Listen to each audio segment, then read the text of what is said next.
for Basie is in the key of G. It's a 12-bar blues. You're going to want to be very familiar with your 3 G's in this position. And you want to also be familiar with the G7 chord. Maybe this version with the number 5 on top.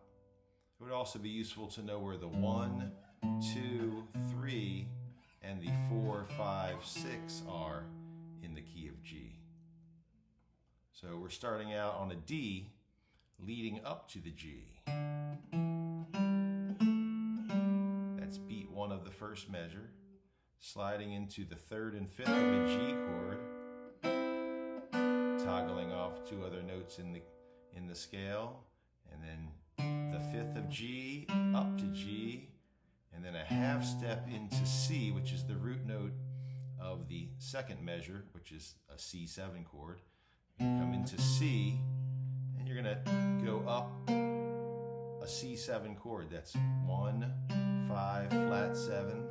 Then we're jumping up to the 1 and the 3 there, and doing a little move in the scale. And then back to G, right on the beginning of beat measure 3. So far we led up to the G, then led to the C, back to the G. Now we're doing another slide into the G chord, open D. So Joe makes a lot of use of the open strings in this song because it's real convenient when you're playing solo stuff to not have to hold every note. And then a half step into a G7 chord. Now this move starting off with a G again, hammering into the 3 from the flat 3, 5, 6, 1, 6. Now sliding into that flat 3 right back before we get back to the G.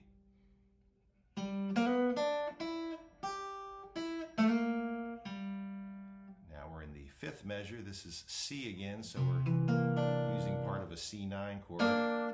And a walk up to a C.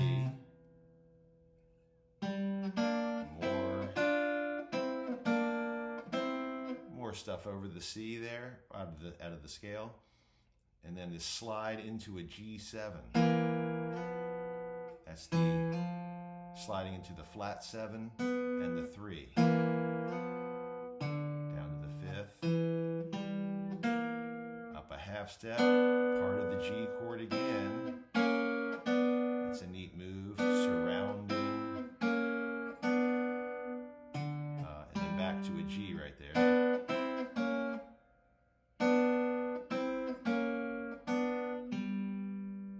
Half step into a B, so we were just on a G chord, we went to a C7, down to a B minor, and then we're going to go to an E7. So that was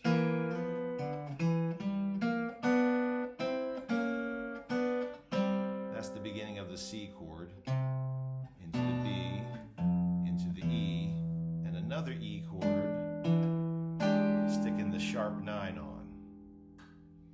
And then finally the 2-5 is going to go barring all the way up, but only playing 6, 4, 3, and 2. And then an E7 or an E9 with a sharp 5. And then into a D minor or a D11. I guess that was actually a D into a D dominant 7th. And final move, coming down a G triad, surrounding a G7, and doing this classic walk up. The 3rd's going to walk up to the 5th. The flat 7's going to come down to the 5th.